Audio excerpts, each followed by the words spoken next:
di gilas mobil. Jawabannya kalau orang kampung ada rasain lu. Bukan, itu bukan urusan kita. Yang urusan kita harta anak itu si pembunuh ayahnya. Ayahnya belum mati. Kalau mati akibat dia bunuh. Harta si pembunuh boleh diterima oleh orang yang dibunuh. Artinya harta anaknya yang udah mati duluan ditabrak mobil boleh diambil oleh ayahnya yang masih hidup yang 15 hari lagi? Boleh. Yang tidak boleh, harta ayah tidak boleh diambil oleh si pembunuh. Jawab serentak jelas. Ini yang penting. Ini yang kemarin hanya menyambung saya. Karena ayah anda di Bandung. Begitu ayah anda muncul berkah. Semua ada paham. Nah, sudah. Kemudian yang kedua yang tidak berhak menerima harta warisan. Satu, pembunuh. Yang kedua, ikhtilafuddin, beda akidah. Ayahnya muslim, anaknya mengejar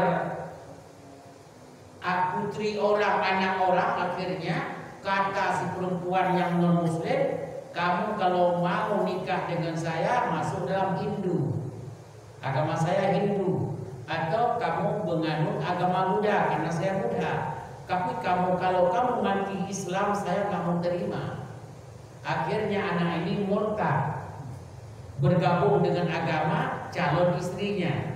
Jawabannya si murtad ini kafir. Kafir kalau mati ayahnya yang kaya, yang muslim tadi, perusahaan di mana-mana, si kafir murtad ini akan boleh menerima harta orang tuanya? Jawabannya 1 rupiah pun tidak boleh. Jawab serentak jelas.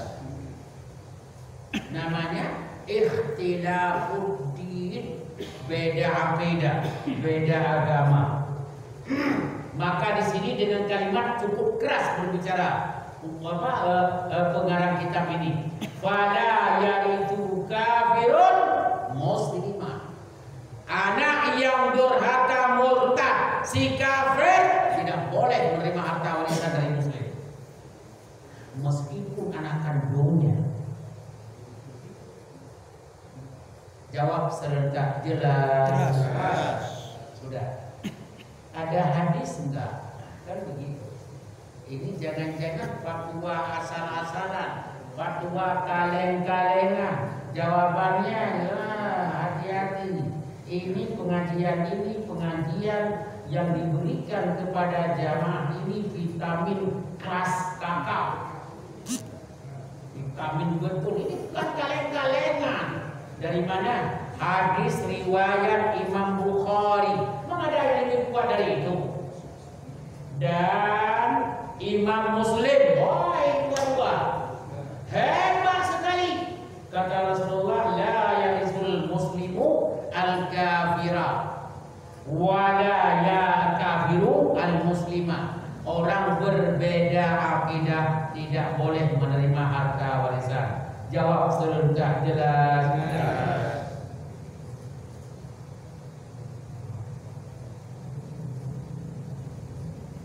Ya, insyaallah. Nah ini karena saya ada pengajian satu lagi di Jabalur Rahmah di situ itu. Ke depan siapa yang laki-laki yang berhak menerima harta warisan? Ini kurang masuk pelajaran nih. Masuk. Ke depan judulnya apa? Siapa laki-laki yang berhak menerima harta warisan? Apakah semua laki-laki menerima?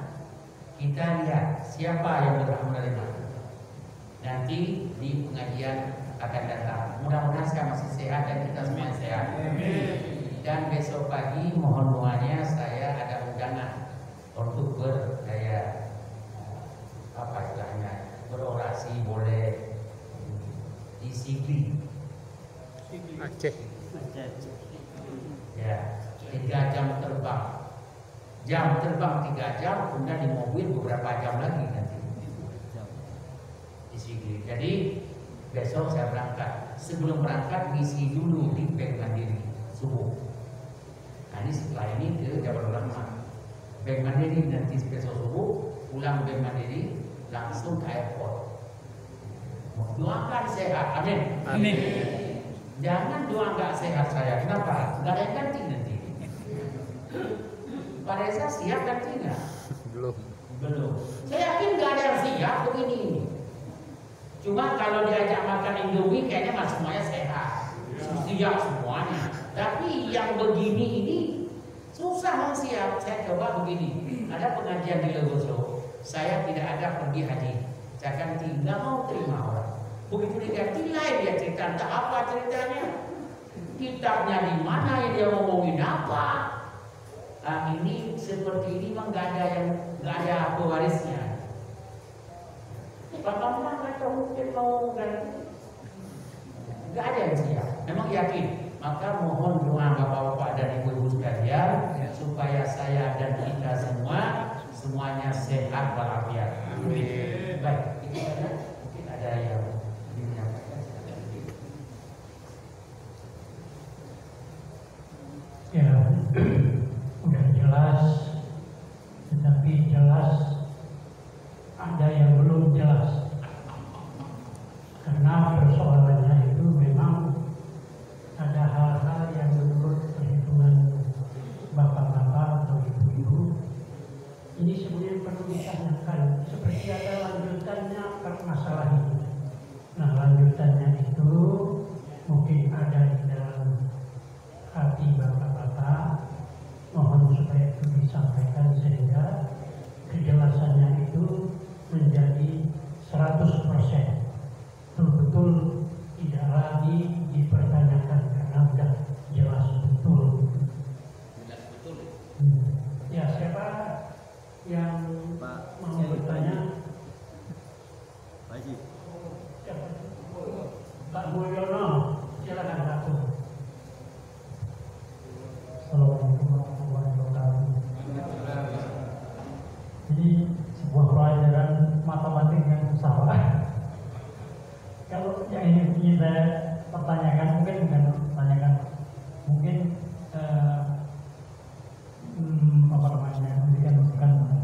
ini agak salah. Kalau mungkin dibikin coret-coretan gitu Pak, kayak bagan-bagan dari ibu siapa aja. Oh nanti. Nah, mungkin kita ada Pak. Kalau nanti siapa yang terima nanti masih jauh. Oke. Masih jauh. Ini belum. Masih di tangga pertama ini, sedangkan tangga ada 17. Ini masih tangga pertama. Belum ke situ, nanti semua akan beres. Oh ya, terima kasih Pak. Iya. Itu aja, Pak. Oh ya, berarti begini, ini nafsu banget ini. Oke. Ya insya Allah terima kasih. Ini Bapak, Ya, silakan. sebut namanya, betul lagi belum kenal. Izin kami Pak Bambang. Nah, Pak Bambang. Pak Bambang. Nah, Silakan Bapak Bambang. Pak Kiai, yang perlu saya tadi yang dijelaskan Pak Kiai bahwa jika yang punya putri satu itu kan dapatnya kan 50% Pak ya. Ya, yang istri yang meninggal, istri yang ditinggalkan 1/8. Nah, yang sebagai itu kan kebaikan rumah. Nah, namun kata Pak Kiai karena kebaikan rumah tidak bisa dipercaya. Nah, tapi dari pihak misalnya pihak dari yang laki itu masih punya paman, itu bagaimana? Itu lain lagi. Itu dapat. Berarti dia bukan sendirian. Ya. Nah, dia ada waris yang lain. Ini kalau ngomong nggak ada lagi, cuma dia sendirian. Dia semata wayang, pamannya kagak ada, abangnya kagak ada, pokoknya kecuali tetangganya yang ada. Nggak ada hubungan darah. Nah itu maksudnya di situ. Tapi kalau ada yang hubungan darah yang lain, jauh sekali nanti kita akan bicarakan itu dapat. Malah maaf, cucu dari keponakannya itu dapat nanti. Berapa kalau pamannya 3 orang itu berapa Pak? Ya itu pembagian nanti. Kalau mau jawab sekarang nggak apa-apa, tapi nanti. Nah itu namanya sisa. Semua disikat oleh pamannya.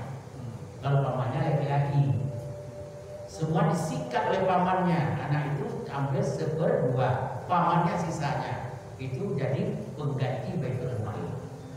Nah, begitu. Tapi nanti pembagian ada nanti. Ini jawab sebelum. Takut Bapak nanti besok nggak datang. Mudah-mudahan sehat Bapak. Amin. Terima kasih. Ya begitu ya. Baik, terima kasih. Pak Selamat. Pak Selamat banyak harta juga ya. Kamu bagi aja Pak Selamat. Silakan. Assalamualaikum warahmatullahi wabarakatuh. Dan yang anak membunuh ayahnya ya, anak membunuh ayahnya, tapi tidak mati. Ayahnya dibunuh sama anak itu, tapi tidak mati. Ayahnya tidak mati. Tidak mati. Dan setahun kemudian si ayah itu mati karena sakit yang lain itu, bukan karena dibunuh dia, bukan karena ada hubungan dengan anak itu, bukan gitu ya. Mati karena misalkan tertabrak gitu. Ini apakah anak ini tetap nggak berkualitas? Gitu? Apakah masih terhalang gitu kualitasnya atau enggak? Gitu? Bagus, Pak Selamat diam-diam ini menghanyutkan. Coba dimatiin. Ya. Tadi saya sebutkan ayahnya dibunuh nggak mati, tapi mati dengan sebab dia itu sebulan lagi, kan itu pembunuhan juga. Ini sekarang yang dibunuh itu disusuk perutnya sudah sembuh. Beliau akhirnya beberapa lama beliau ketabrak mobil, mati juga, tapi mati bukan dengan pembunuhan. Jawabannya anak itu masih berhak menerima. Cuma maaf, menerimanya karena dia tidak sampai terbunuh orang tuanya. Tujuannya memang membunuh. Cuma masih ada ajal bangsa kita. Itu tidak dianggap pembunuh, tapi namanya cacat. Tapi gagal ya. Gagal. Itu masih yang saya pahami masih boleh menerima. Tapi walaupun begitu ayahnya tidak akan memberikan, berat sakit hatinya kan begitu. Tapi tetap masih berhak menerima.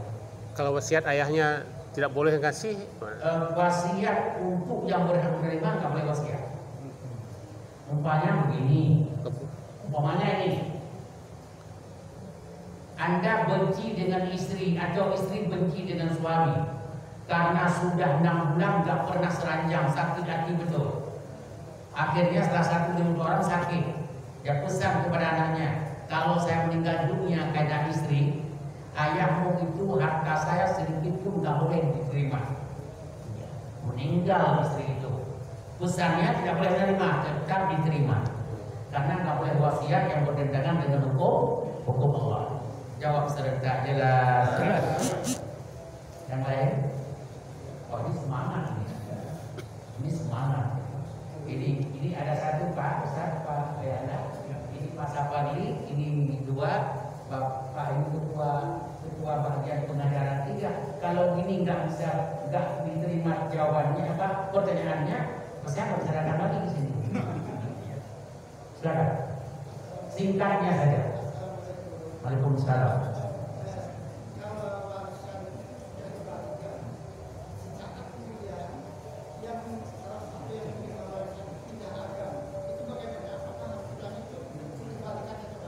Baik. Oh, banyak sekali.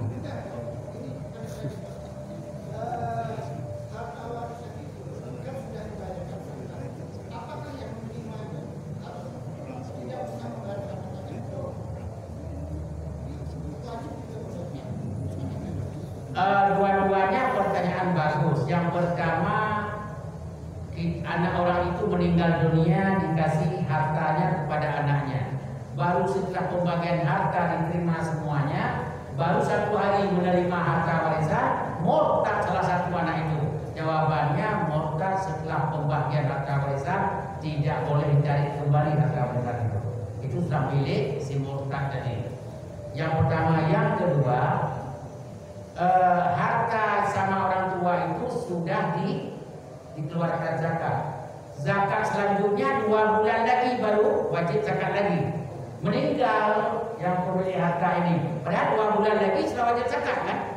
Meninggal akhirnya mengalih harta ini kepada anak-anaknya? Jawabannya ada zakat? Enggak ada. Terus zakat sama anaknya kapan? Waktu dia terima harta itu setahun kemudian, kalau sampai nisab baru mereka berzakat. Tidak boleh disambung dari ayahnya. Ayahnya sudah berjalan 8 bulan, belum ada zakat. Akhirnya diambil harta warisan oleh anaknya, sampai harta warisan itu sampai setahun, 4 bulan lagi mereka berzakat. Tidak, karena perpindahan kepemilikan. Jawab serentak jelas. Sudah. Pindah ke Pak Haji siapa? Silakan. Assalamualaikum warahmatullahi wabarakatuh. Waalaikumsalam. Ini masalah berbagi waris. Ini ada peninggalan warisan sebuah toko. Rencananya kan akan dibagi setelah dijual. Ternyata itu tidak laku-laku toko itu. Nah, sepakat anak-anaknya disewa, ada yang mau sewa. Itu pembagiannya berdasarkan waris atau bagaimana? Assalamualaikum warahmatullahi wabarakatuh. Assalamualaikum warahmatullahi wabarakatuh. Apapun bentuk harta itu tetap kalau harta warisan berjalan seperti ketentuan. Umpamanya ada ruko itu 5 miliar harganya. Mereka tidak mau membagi ruko itu, kalau dijual kan kasihan. Kalau begitu kita sewakan saja. Jawabannya 5 miliar. Anak laki-laki adalah 1 orang, anak perempuan 3, mereka berempat.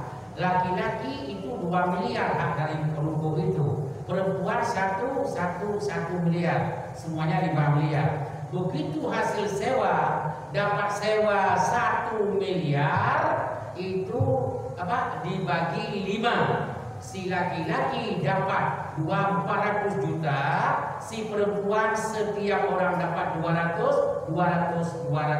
Kenapa? Sama dengan pemilik modal. Seakan-akan ruko itu dimodali oleh 4 orang, 3 perempuan, 1 laki-laki. Modal laki-laki 2 kali lipat perempuan. Laki-laki 2 miliar modalnya. Jadi 2/5 dapatnya. Si perempuan 1/5. Ya, karena sepakat tidak dijual. Jawab serentak jelas. Tapi sebenarnya nanti ini. Tapi sudah duluan, nggak apa-apa. Ya, ini jangan sampai membicarakan lagi. Silakan. Mana mic-nya? Bawa Pak Mul kepada Pak Haji Anwar.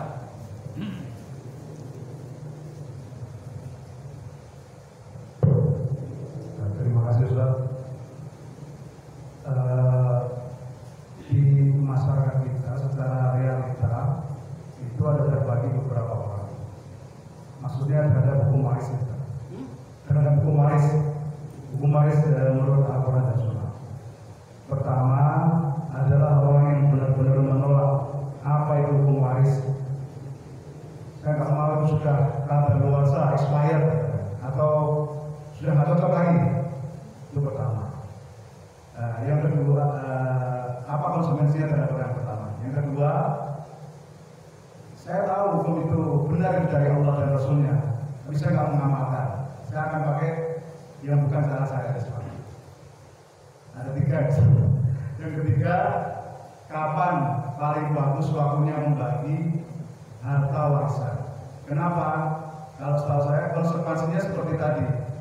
Seorang suami yang istrinya meninggal, ada hartanya istrinya.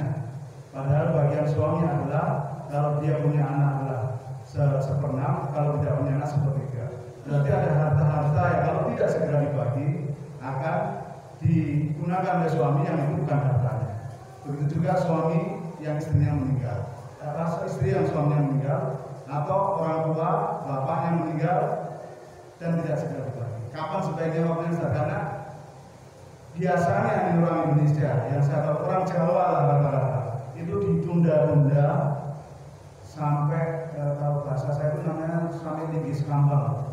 Jadi artinya sampai kapan itu nggak ketahuan gitu. Nah itu sebaiknya kapan? Karena kita akan mengkhawatirkan lagi menggunakan harta yang bukan harta kita, dan ini sangat masalah berbahaya sekali. Terima kasih Ustaz. Sebagai penanya yang terakhir dan jawaban terakhir untuk malam ini ada 3 kata ucapan kawan-kawan. Pertama, ada orang yang tidak mau percaya sama pembagian harta warisan. Jawabannya, orang itu sudah murtad sebenarnya. Karena ayat Quran jelas sejelas-jelasnya. Belum ada sebuah hukum yang Allah berikan sejelas harta warisan. Belum ada dalam Al-Quran sebuah ketentuan hukum rinciannya yang begitu dahsyat, rinci banget. Itu nggak ada melebihi harta warisan. Coba kembali lagi di surat An-Nisa ayat 11 dan 12. Itu rincian sekali. Kalau ada orang yang mengatakan nggak percaya, berarti dia tidak percaya kepada Al-Quran. Kalau saya mengatakan sudah murtad, walaupun satu ayat tidak percaya. Ya. Satu. Akhirnya yang kedua, oh saya percaya, yang keduanya.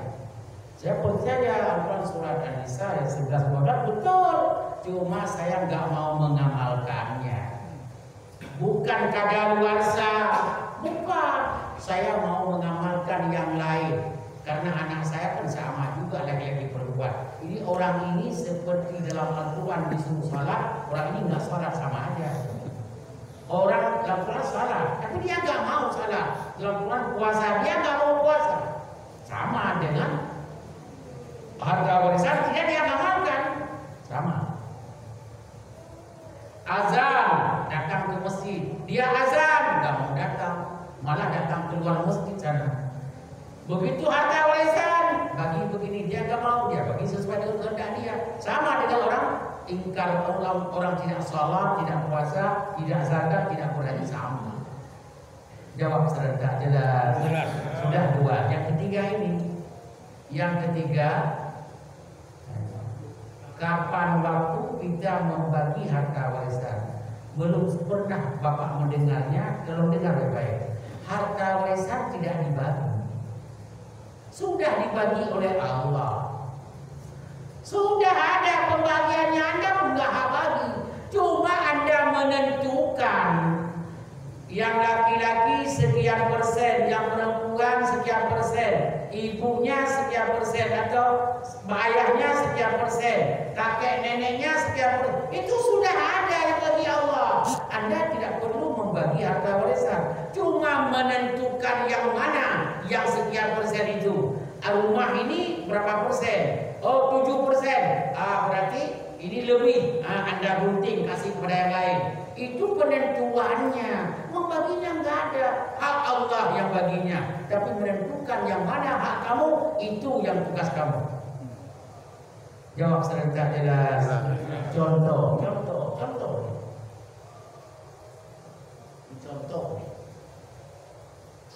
Bapak ayahanda kita bernazar kepada Allah akan menyembelih 5 ekor sapi besok pagi, dan beliau bernazar ya untuk dibagi kepada jamaah salat maghrib dan isya yang ada di masjid Muttaqin sekarang. Kita tulislah namanya. Katakanlah ada 100 orang dengan malaikat ya. Udah berapa ekor sapi? 5. Orang berapa yang menerima? 100 orang. Pertanyaannya, Pak Mul sapi yang mana? Tidak usah. Yang jelas sapi itu ditambah 1, 2, 3, 4 200 kilo satu sapi. Kadang-kadang 1 ton. 1 ton dibagi 100 berapa satu orang? 10 kilo. Yang mana Pak Mul menerimanya? Bukan. Ketentuan sudah ada, 1 orang 10 kilo. Yang sapi yang mana? Itu ditentukan oleh panitia. Tapi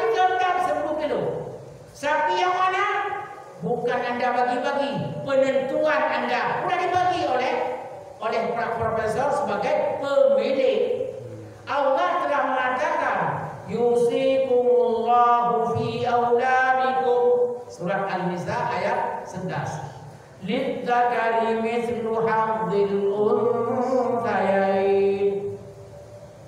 Fa in kan ada maklumat itu sudah ditentukan oleh Allah.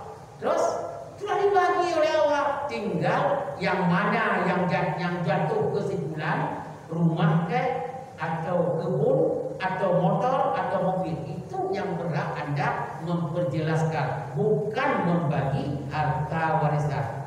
Kalau begitu, ini baru masuknya penting. Begitu meninggal almarhum almarhumah, otomatis pindah kepemilikan kepada waris sesuai dengan kaidah agama tadi. Otomatis berpindah kepemilikan. Kalau begitu, kalau ibu tidak mau membaginya, berarti ibu sedang memakan harta anaknya itu tanpa izinnya. Kalau ayah dan sama juga. Makanya karena sudah jatuh ke mereka, oh belum saya bagi. Anda nggak ada urusan membagi udah dibagi oleh Allah. Cuma Anda tentukan kapan jatuhnya kepada orang itu. Begini coba lihat.